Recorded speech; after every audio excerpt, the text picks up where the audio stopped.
Welcome back to the Wildcats Network here. Richard Hillwig now joined by Lady Wildcats head coach Mackenzie Livingston ahead of their game against Connellsville tonight. And coach, going back on Monday's game against McKeesport, I know the result wasn't what you wanted, but overall, what would you say were the biggest takeaways from that game?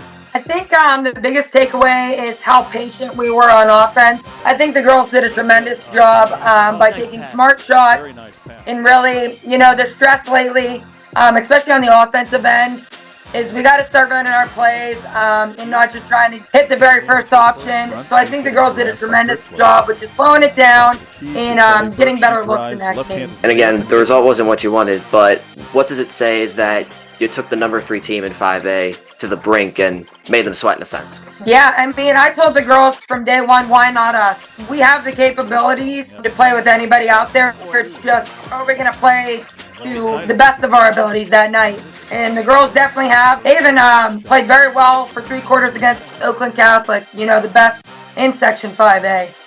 So I just keep reminding them, why not us? Day in and day out, we can beat anybody. And well, for your team, you guys responded the following day against Hempfield. You ended up winning that game back at home.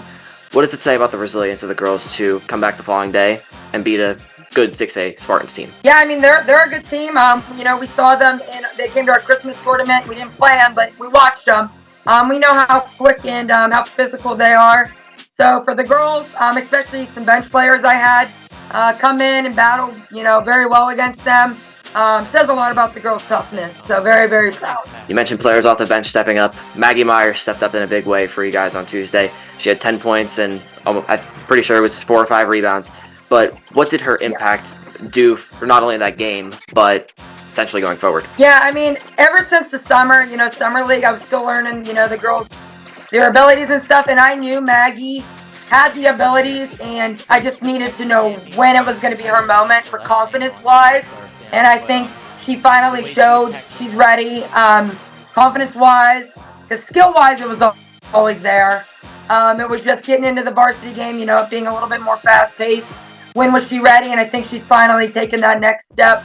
And so moving forward, I plan on her being a big asset to the team, and then in the next few years in this program as well. Now, if we go back a couple of games, I know you mentioned Oakland Catholic.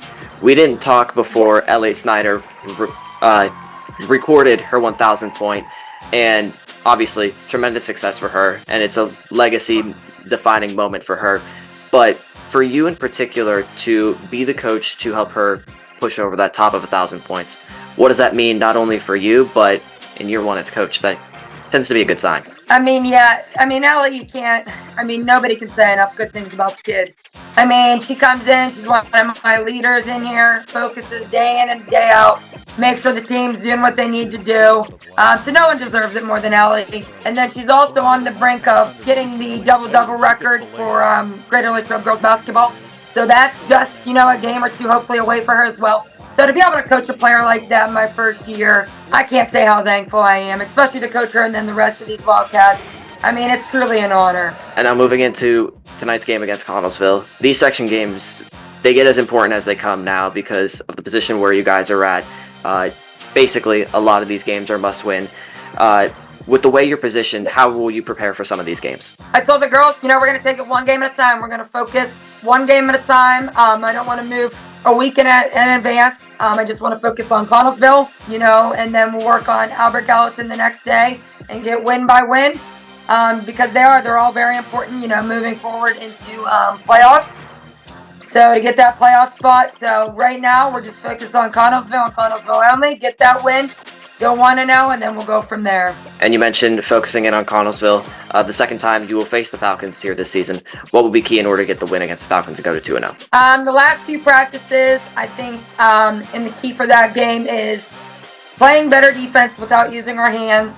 Fouling has become an issue the past 2 games. I haven't liked how many fouls we've been getting, and they are fouls. I do look back, and do I get a bit loud during the games at the refs? Yes, of course, but we are getting a little bit handsy.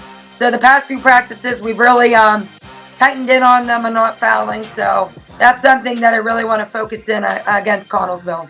Well, Coach, the passion is always appreciated. Thank you, as always, for your time. Best of luck against Connellsville. Thank you. I appreciate it.